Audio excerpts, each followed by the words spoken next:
Welcome to the Deep Dive. This is where we go beyond the headlines, digging into sources, articles, interviews, all sorts of material to really get you the crucial insights. Yeah, understanding the full picture. Exactly. And today, you're with us as we dive into something pretty dark, actually. It's a persistent rumor around a specific song. Birdman's 2002 track, What Happened to That Boy, featuring clips. Mm-hmm.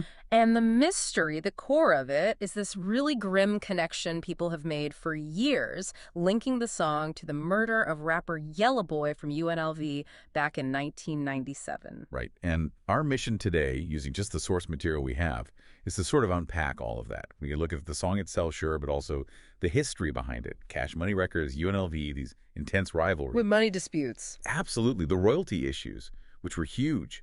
And then try to piece together the different stories about how Yella Boy actually died because, well, the accounts really conflict. They really do. This isn't straightforward. It's layers upon layers, personal stuff, business stuff, street stuff, all tangled up.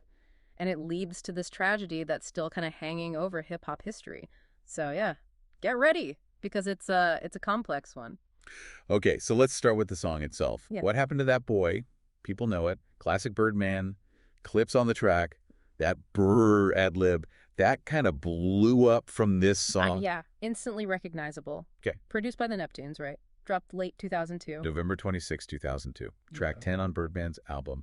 But it's that line, that specific line in the chorus. Yeah. What happened to that boy? He was talking shit. We put a clap into that boy. That's the line that just lit the fuse. And that's exactly it. Because the rumor almost immediately was that Birdman was talking about Yella Boy from UNLV that he, allegedly paid for the hit back in 97. Which is a huge accusation to basically put on a record, even implicitly. Extremely bold. So to get why people even made that leap, we need to go back to the start of Cash Money Records. Right. Founded 1991, the Williams brothers Ronald Slim and Brian Baby Williams, who is Birdman. What was their idea behind starting it? Well, according to them, the stated goal was pretty clear. It was, and I'm quoting here, to get us out of the projects and into a positive way of life. Okay. And also to help other people get out of this poverty. So kind of an upliftment mission almost. That was the stated aim, yeah. Which makes their first big group kind of interesting. UNLV Uptown Niggas Livin' Violent. Exactly. Which sort of speaks to the reality they were coming from, maybe more than the stated mission. It was Lil Ya and Tech Nine originally, then Yella Boy Albert Thomas joined them. They were one of the first real hip-hop acts on Cash Money. And they had real local buzz early on. Their first album, 93, 6th and Barron. Named after the intersection, yeah. A New Orleans classic. Followed by Straight Out Taguda in 94, Mac Melfcalio 95.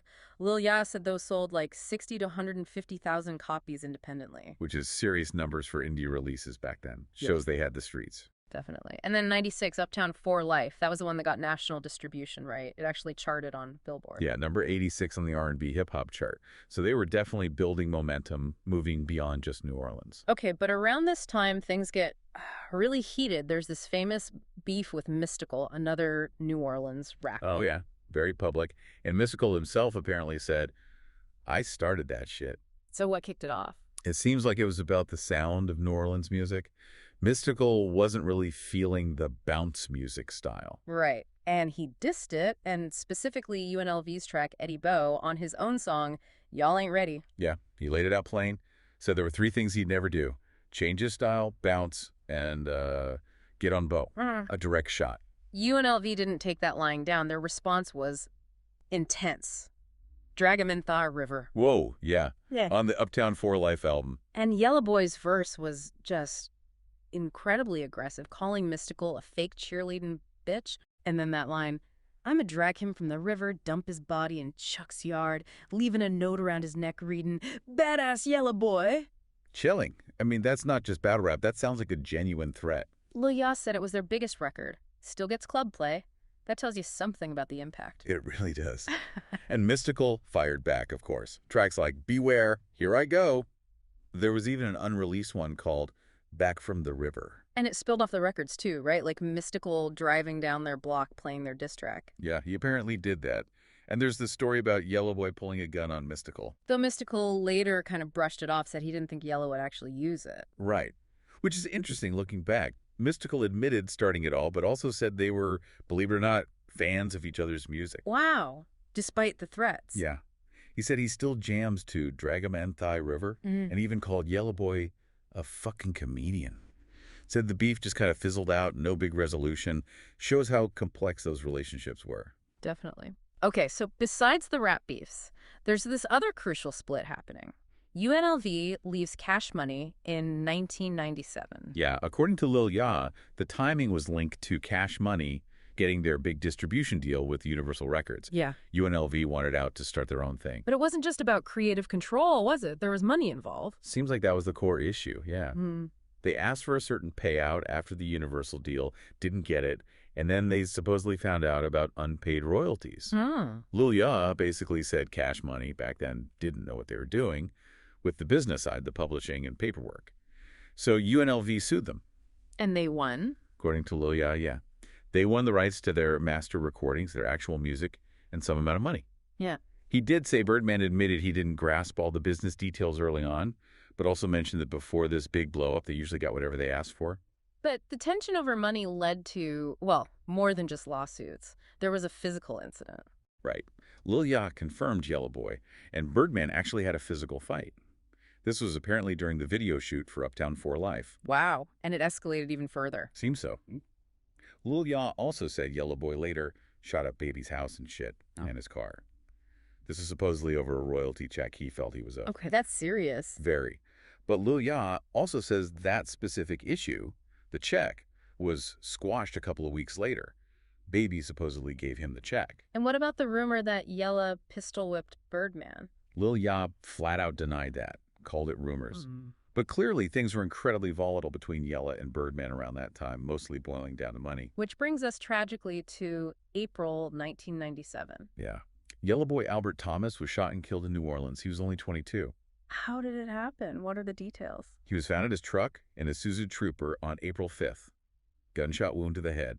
It was near a nightclub, Tammy's, and the suspicion was that it happened during a dope deal gone wrong. And this was right after Tupac and Biggie had been killed too, right? Exactly. September 96 for Tupac, March 97 for Biggie. So the whole hip-hop world was already on edge, just a really dark, turbulent time. So let's circle back to the song What Happened to That Boy and that rumor. Birdman paid for Yella Boy's murder. That's the persistent rumor, yeah. But here's where it gets really interesting.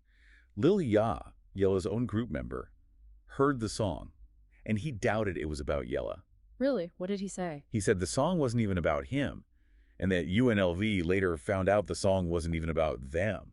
He even described Birdman seeming kind of puzzled when they talked about Yella's death later on.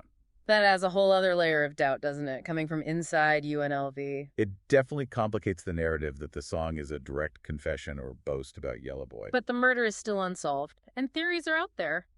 What about Birdman's half-brother, Terrence Gangsta Williams? He got pointed at, didn't he? He did, yeah, partly because of his reputation. Okay. But he strongly denies it. He claims he, Birdman, Slim, Wayne, Juve, BG, Turk, the whole crew basically were at a concert out in Lafayette when Tech Nine actually drove out there to tell them Yella had been killed. So an alibi. Essentially. He says the feds investigated and cleared him. Okay. But then you have Tech Nine, the other member of UNLV. His take is completely different. Diametrically opposed, really. Tech Nine has gone on record saying he believes Cash Money Records is responsible for Yella Boy's death. Very direct. And he names someone. He does. He points the finger at a close affiliate of Cash Money known as Hot Beazle, claiming he carried out the hit. What's his evidence for that? He cites a supposed witness, someone named Manfield, who was apparently with Yella right before he was shot. Tech Nine claims Manfield said Hot Beazle made Yella tell Manfield to get out of the car just before it happened. Tech Nine also brings up Birdman buying Hot Beazle a truck later on. He questions why Birdman would do that, saying Hot Beazle had no affiliation with us Cash Money, meaning UNLV, so there was no logical reason for the gift, implying it was payment. And he alleged prior violence, too. Yeah, Tech Nine claims Hot Beazle had shot Yella Boy in the ankle previously, after some kind of dance event. His overall theory seems to be that Yella's greed, particularly booking a solo show, crossed a line and cost him his life. It's worth noting, too, Tech Nine himself was looked at initially, right? Briefly, yes. But he proved he was in rehab when the murder occurred, so he was cleared. So you have these starkly conflicting accounts from within UNLV itself. What about Lil Ya's take on who might have done it, beyond dismissing the song connection? Lil Ya seems more ambiguous, maybe? He acknowledged Yella was involved in drug dealing and street life. He said Yella had, and this is his phrase, a lot of niggas eating them dogs. meaning a lot of people involved in his dealings. So Lil Ya suggests anything could have possibly happened because of that lifestyle.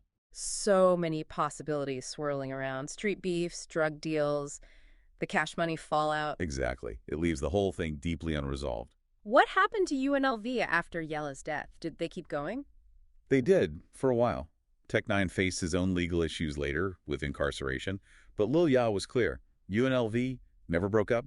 They just paused for a minute. And Tech-9 is still around, still talking about this era. Very much so. He's been open recently about health problems, dialysis, linking it to past substance abuse. He's even apologized for some past online behavior, acknowledging how things can blow up online. And still talking about Cash Money. Oh, yeah. He's called out people like Manny Fresh, Juvenile, BG, feeling they didn't support him after prison. But he's praised Lil Wayne and Turk for always being there, still making music too, apparently pursuing a degree. The story, for him, clearly isn't over. It really shows how deep these connections and conflicts ran, doesn't it? Loyalty, betrayal, business, the streets all crashing together in this New Orleans scene. It's a potent mix. Ambition, incredible talent, but also immense pressure and danger. So we've traced this whole tangled story, the rivalries, the money problems, the violence, all sparked by trying to understand one song, one lyric, and the tragic death behind the rumors. And I think what it really highlights is how murky these histories can be. You've got rumors flying, direct accusations, denials, alibis, personal memories, all these conflicting pieces. It makes getting to a single definitive truth about what happened to that boy incredibly difficult, maybe impossible. It really does. Which maybe leaves us with a thought, Right. What does this whole saga tell us about the narratives we build around music, the stories we choose to believe, and maybe the truths that get lost somewhere beneath the surface? Yes. Only thing that I'm worried about, punch one of these pussy ass niggas in they mouth. Then they film and they'll upload it. Suckers do anything for that clout. They'll trick you out of your position if you ain't gained up and you ain't here watching out. Internet bloggers, internet gangsters, who the snitches? I can't tell. On the dead homies and enemies podcast, the only podcast that I know won't tell. But I ain't tripping, I just pay attention to my own little business and I get this mail. I'm in another state, making another plate. Big plat place on my state. A plush hotel, just counting the mail. I do this shit and I do it well.